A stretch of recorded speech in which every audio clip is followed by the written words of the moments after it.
Okay, evening all and welcome to VPG South Africa Pro Clubs. I have 3 gentlemen here with me. Taneem from BCC Spurs, Aiden from Cape Town Ballers, and Roberto, the Brazilian. Where are you from, Roberto? Crusaders FC. Just checking. Hey, thanks for joining us, gents. Okay. No worries.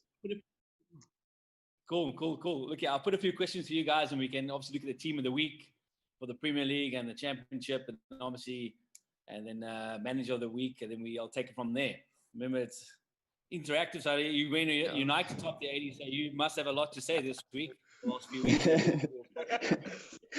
For once, yeah. For once, yeah. Yeah. Okay, so I want you to know your teams this season. How's it been going for your guys? And what's your best result to date in VPG? In VPG, sure. That's actually can't actually recall you even played last week, bro. So, but I mean, you see these teams you've never even heard of before, and you just think, okay, there must be a new team, nothing to worry about. But they step it up and they really push you. I mean, you have to grab those sneaky little winners. I know Roberto's been on the receiving end of them before, where it's just fallen to you, just the luck just goes your way sometimes. So yeah. It's funny you say that, like you used to. So there is a mix. We touched on it last week. There is a mix of team players all over the show at the moment, which makes it more exciting. We're not used to it, and it's a different variable. Exactly. Roberto, there's a lot of Yep. There's a lot of pro players now, so which makes it tough because you see these names and you just see people. I mean, for example, Lunchboxes FC. I never heard of them before. So I'm thinking there must be a new team, 3 or 4 players, no big deal. But then they come at you and it's like, okay, well, then like reality hits you. Great. No, it's great to hear. And Roberto, what's the best result you guys had so far this year? Yeah, the best result in VPG is the 1st of July. It was against Misfits. It's 5-0. It's a nice. result. Nice. So you're throwing it out there. So we'll get the Misfits captain. Yeah, unfortunately, we had a good run in that time, but it was the best result for the team in VPG for this couple of weeks. And to me, the championship, how's it been rolling there? Yeah, for me, the championship has been good, but it's quite different compared to premiership teams which we played in playoffs. For example, I think we played 80 in them, first half, tight game, and then second half, away with it. So for new teams, it's quite difficult, but the championship's been good, similar contests, stuff like that, where one week you can be good, next week you still have to bring it. So, yeah. Yeah, just keep your mic closer to you. I know you faded. You faded when you said the second half Ballers. Yeah, I know. Ballers. Yeah, you know what? We completely faded. That's why I faded out there. Yes, it went from 1-1 to like 6-1. So it's Welcome. Don't worry, my man. I think we've all faded the second half. Yes, it's one of those things. Especially like we've started recently, so we start off like 3 weeks into lockdown, and we said, bunch of family will get together, have a jaw, stuff like that. So quite new. We're learning all about pro clubs, stuff like that. So we learn every week. Okay, nice, man. Nice. Okay, so if you had rivals, I think you guys have been playing for a while. If you had rivals, let's start with Roberto. If you had rivals, which team would it be in the league and why? There is basically the top 2 to 3 teams, because I will mention the name last, but I have a lot of friends in their teams and people we chat regularly, and they're burning you in this group so many times over and over. So you must be careful what you say in the groups at almost all the time. But nevertheless, my rivals will be, I have basically 2 or 3 rivals in VPG League. It's the Untouchables and Ballers. And no, Saber's not the rival. But nevertheless, I say the Unleashed will be, because I'm also came from Unleashed a few seasons ago, and in the groups, Unleashed is just on the next level these days, on a banter level. But yeah, it's nice. We keep it well balanced, and we basically Unleashed is our biggest rival besides Ballers as well, because you cannot lose. If you lose and get a hiding from the team, you cannot enjoy it for the whole week. So you must step up your game every week, basically in VPG. So the banter level cannot go your way. Come your way. But it's about that, isn't it? I mean, it's about that. You know what I mean? Like that, keeping that rivalry game, picking like almost like a derby type thing. Who your guys are there at the championship that you reckon will be? Yes, so I don't know, just from drop-ins, we've been playing, league normally, stuff like that. So because we're very new, we have 1, 2, 3 shooting. We just always playing them, stuff like that. But for us, it's like every week, it's a new team, they're a new rival. You have to win to get on top. So that's just what we're doing, trying to take it each game as we go.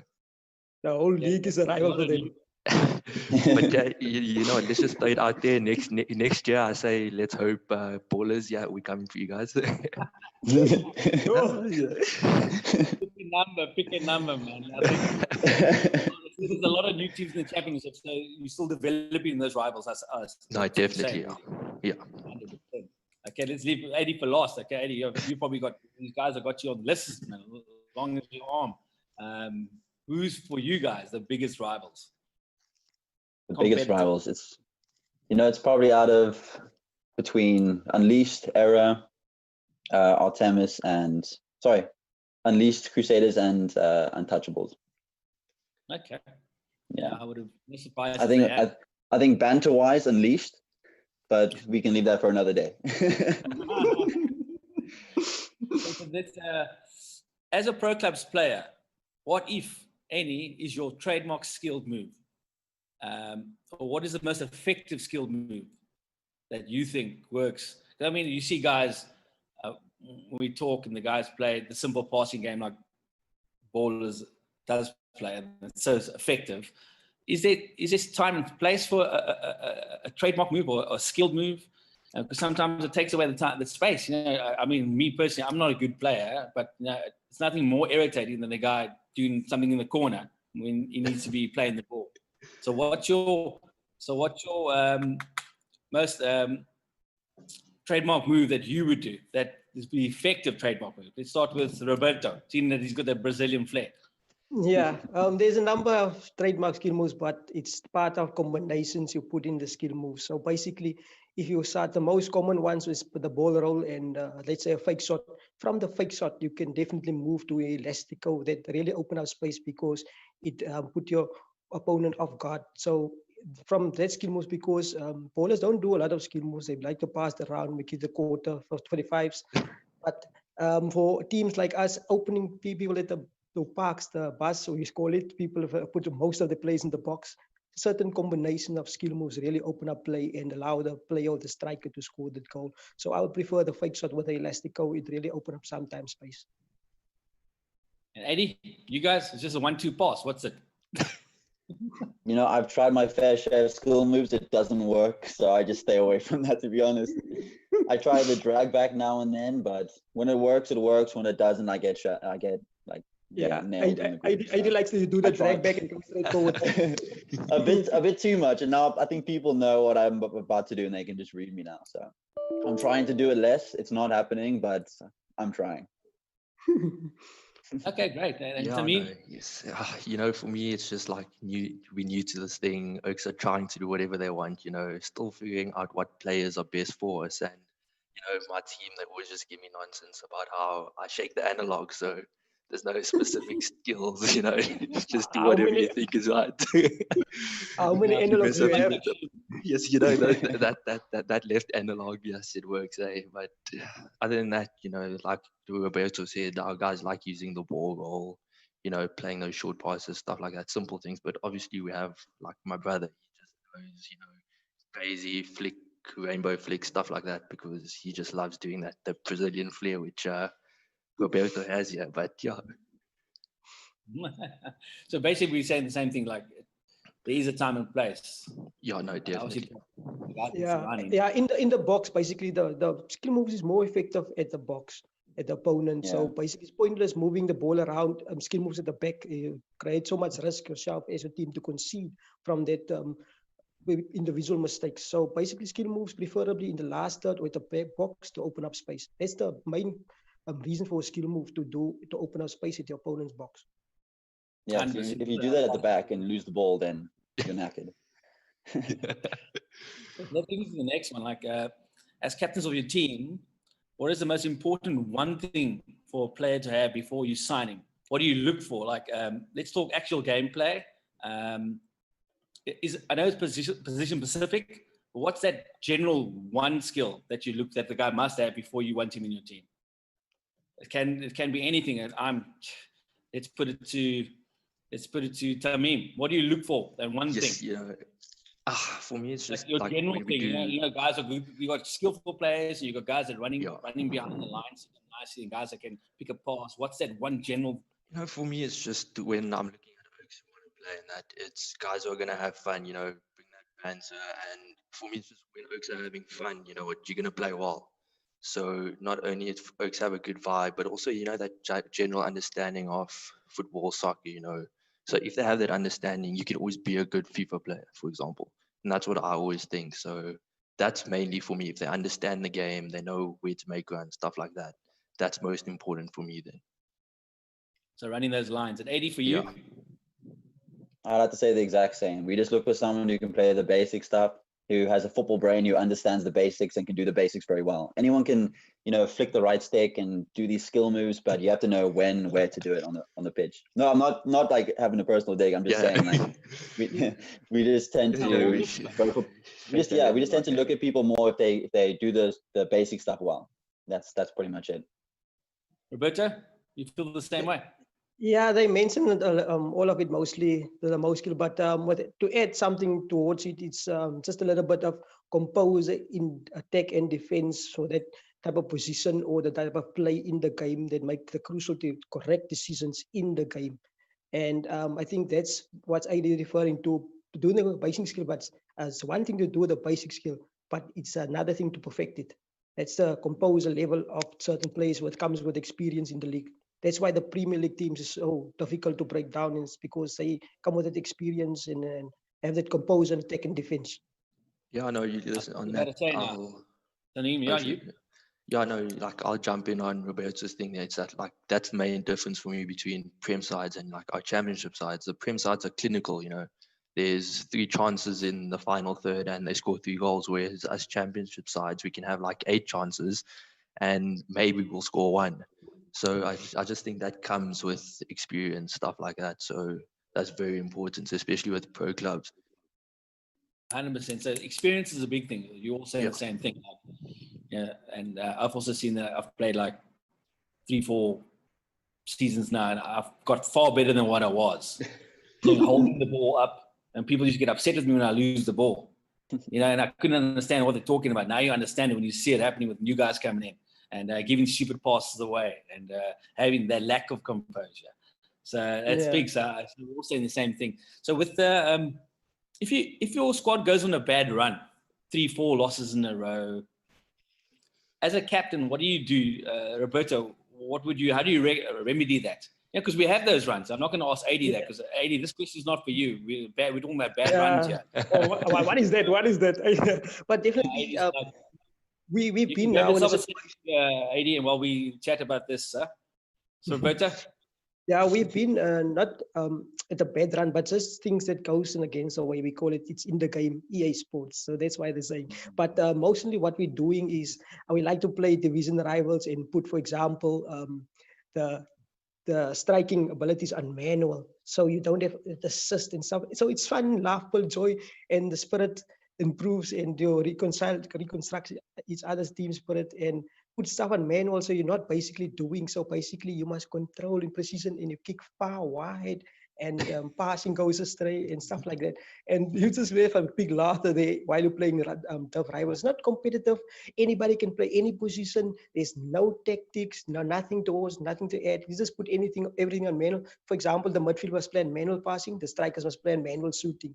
So it's a big challenge and it's very hard to do with that. Yeah, so that's basically just something else. Like a fun environment. To get it going.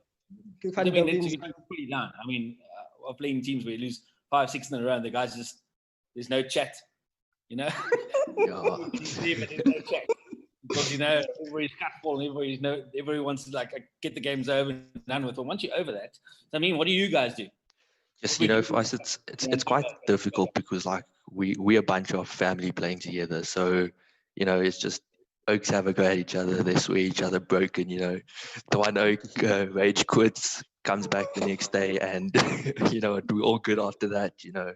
Back having fun. If not, sometimes we take like a break or two. We just all chill out, come back, and back onto good vibes, have that banter going again. So sometimes for me, a break away from it like helps a lot. So Oaks go, they'll play some Call of Duty, get some shooting out their system, guys in their testosterone, and we good then. 100%. So, Eddie, we'll put you the question. What do you like? If you have a bad, I know you've had a bad like 1 or 2 draws, and maybe we've had our bad runs. I know you've had your bad runs, but not as bad as what. But I know. But how would you guys remedy that? How do you remedy that? You guys, what do you do? Well, the guys don't really go quiet in the group. They just say, okay, this is what happened in that game. This is what went wrong. Let's try do this in the next game. And if that doesn't work, we'll swap a few positions around. We'll change formation or whatnot. But the guys don't necessarily leave the lobby or anything. They just, after the game, they know who's at fault. They know what they did. In the next game, they correct that. So there's a very good vibe. There's a very good vibe in the team. There's no blame that's pushed on anyone. If there is, it's constructive criticism. So no, it's the guys are very close in the group. It's very like family orientated, as the previous guy said. So yeah, it's a very good, very cool vibe. Yeah. I've played in teams where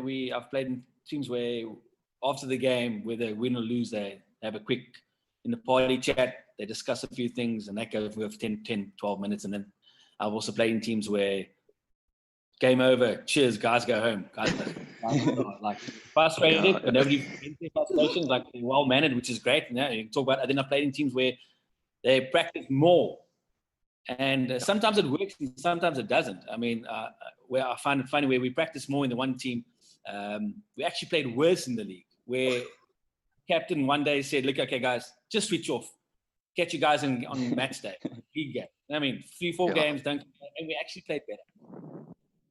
That's it. Sabres was the same thing. Like we were going to such a bad run, and then the guys just stopped practicing.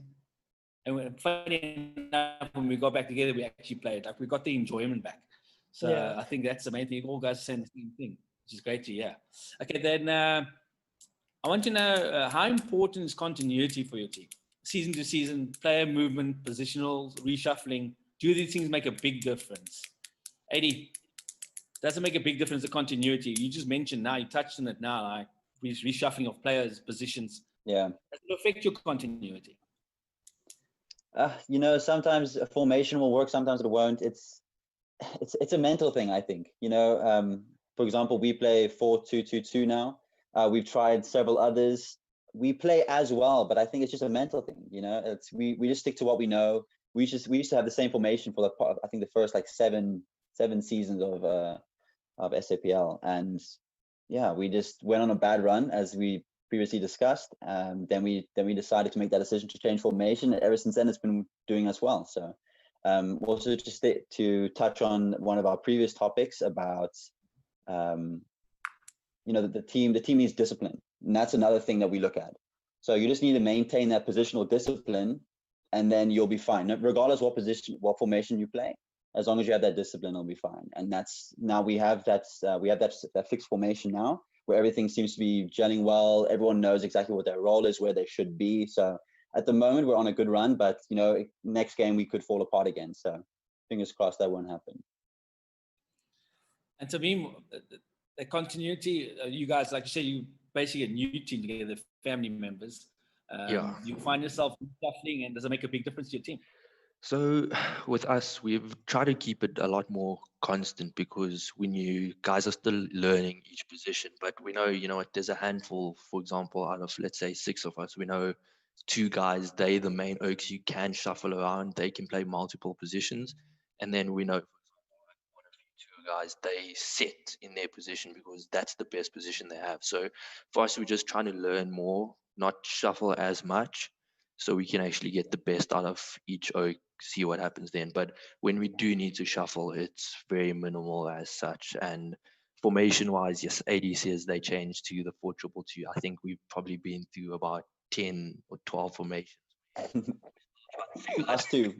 But like I asked AD that day, and I was like, AD, what would you say is the best formation for us? Because you can always learn. And he said, like, it's something where you as a team need to find something that works for you.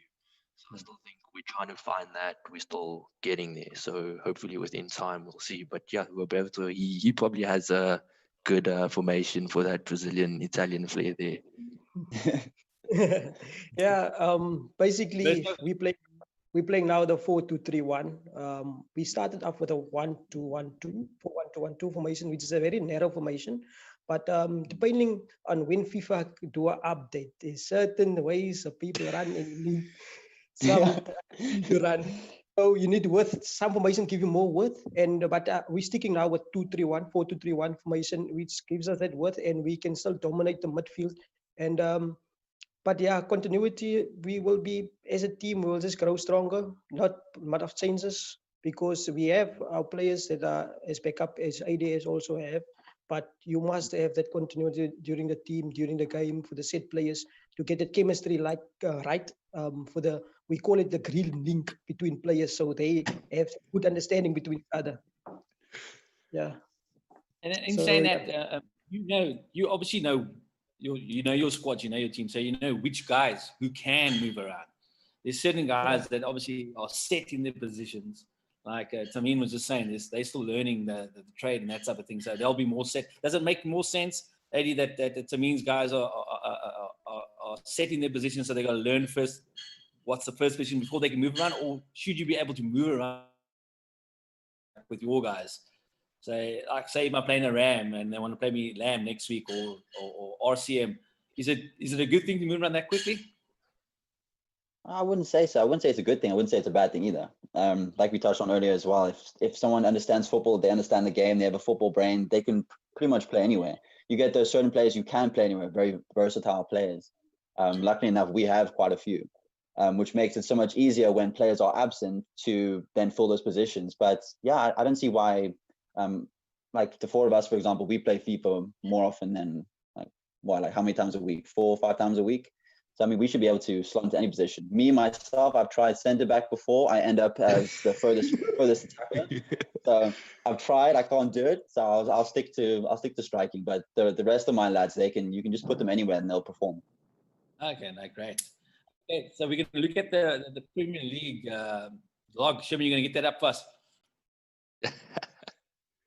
Have a look there, so we can have a look there. Have a look myself. Let me have a look here. Okay, so you got Unleashed is running at number 1 there. See, they played 6 from 6 and 18 points. I think Untouchables are second, with Cape Town Ball is third, and then Cape Town Easy at 4th. It's pretty tight at the top. There's obviously 2-3 points that separates the top 4, but this time this part of the season there's only 6 games being played. That's all gettable. It's all doable. And looking at, I wouldn't say look at the lower part of the team. I think bringing up the rear, that's the team I'm in, the Dropping Kings, and we're collecting goals more than actually giving them out. That's fine. We get an award for that soon, Shami. But the table, the Nightmares team is quite interesting for me because, I mean, the preseason, they were giving guys a fair runs, and they're line 17th at the moment. I don't know if you guys have seen the log. Yeah, I've seen the log, yeah. Any surprises there for the Premier League? Roberto, have you seen any surprises this far? Surprises would be, I would say, us, because we set the bar very high for ourselves. But it's only 7 points from first place, and with only 6 games played. So yeah. I think I saw Sabres. They were sitting at 6th. You know, guys, so it's a very I don't know. Eh? I'm a bit skeptical about that. How long that's gonna last? You trying to win a prize, yeah? What's going on, Tommy? Come on. No, I don't know. Yeah, you know, I know a few guys who are from Sabres, stuff like that. I don't know how long that's gonna last, but let's see when the season goes. Eh? Still early. Yeah. Any surprises from your side in the Premier League? Yet. You know, it's early days. I've seen things before when certain teams are top and they finish like 7th or 8th. So it's all about consistency. That's gonna be the key. Now you end. Now how you start. The good old cliche. Tamim, I see you guys are lying 6 in the championship, eh? Yeah, yes, we had a bit of a bad. Yeah, we had a bit of a bad week. see you guys are line 6. Stoke City's on top there. You guys are not far off. I see they've got what? It's like literally 1 point separates first from 6. Yeah, it's the championship's quite tight, and for me, like AD said, consistency, perform each week. So, for example, you have a bad week this week. We went from first last week to 6th. So everything can change within a week. So just got to keep on going each week, each game actually for me, and give your best each time. Looks quite exciting, actually. It is actually quite interesting. I don't know what the Prem's like, because no one actually knows each other in the championship. Like you said earlier, it's new teams, stuff like that. So you go in there, you don't know about anyone. Whereas if we go playing Ballers or Crusaders and stuff like that, we're like, oh shit, these oaks are the best in the country, or stuff like that. And yeah, we're like, okay, I've never heard of these guys. Let's just go. So yeah. Okay, we're going to get the Prem team, the Premier League team of the week up. We can put that up there. Let's have a look at that. So I see we've also included 4 subs for that team. There's always guys that just miss out, but it's nice to have that sub. And we'll get that Premier League team up quickly. Yeah, not a problem. But it's nice to include the 4 subs. No, we only added that sort of feature because Ron Dog was never making it. He was always just on the Sure. You know what I mean? Can't have Ron Dog moaning in my ear every week. Just missed out. That one mistake. We got it. Premier League. Okay, I see the strikers, Justin Krill from Ballers. Okay, and left wing, Nicholas James from Unleashed. Mubin Ghafoor from Unleashed on the right wing. They got the cam there, Mohammed Laye from Unleashed. RDM Costa Zisis. Am I said it right? You guys' name? Sophia Day 7. Okay, and LDM is Laniel Raja from Ballers. Carl Haberman, the left back is left back, right? Left Ballers. Right back, Mubin from Sabres. Mubin Matula from Sabres. Left centre back is Virgil Birkers, Sabres. Right centre back is Kino from Nightmares. Kino Jesus. And the goalkeeper, Hilton Matthews from Sabres. And on the bench, we have for the first time. I'm glad you're on our show today, AD. I'm glad you're on our show because I can actually say that for the first time we have AD on the bench. AD on the bench. From Cape Town. On the bench, baby. I'll make a mean water bottle. Is that why we added the bench this week, eh? We're going to archive this show. We're going to archive. I'm flattered. Jonathan Harrison from CF from Bus. Jaden Fisher from Sabres, and Prahesh Benik from Cape Town Ballers. They're the 4 guys that make the bench for the Premier League team, the team of the week. Okay, show me. We're going to spin that the wheel to see who wins the prize there. Premier League. Let's see who wins the prize. The wheel. I hope bench players also included in that spin, eh? No, I'm joking.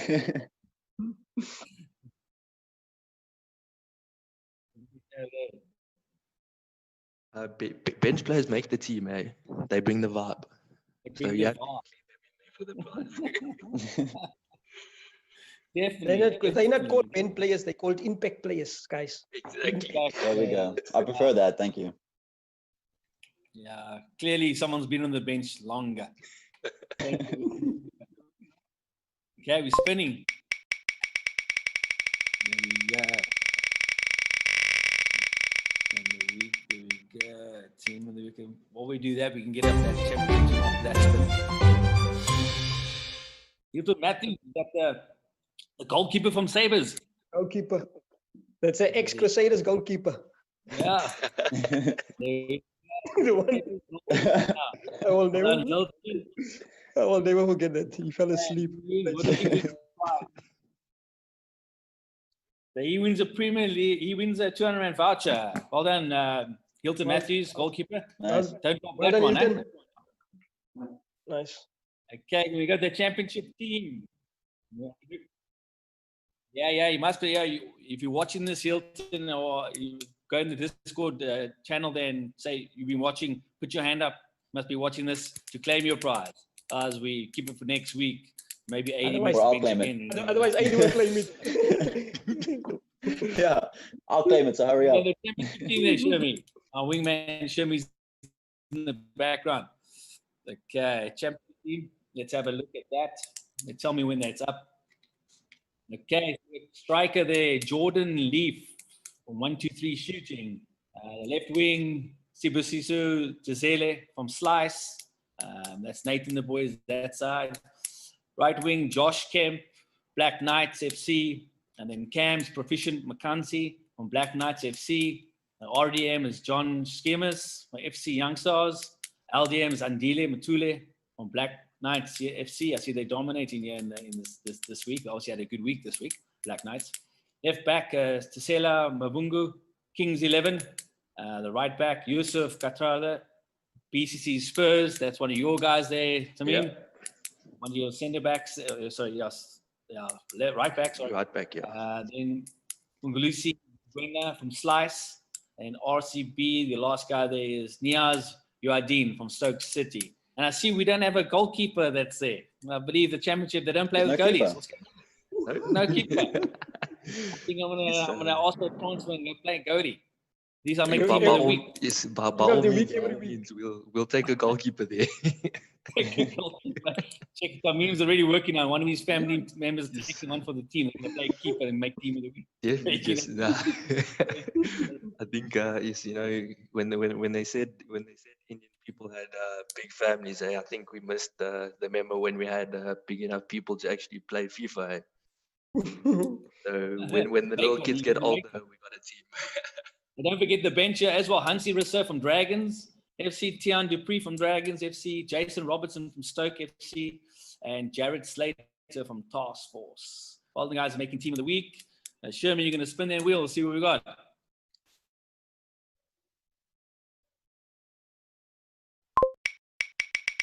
Spinning. You know, it's really lands on 80s now.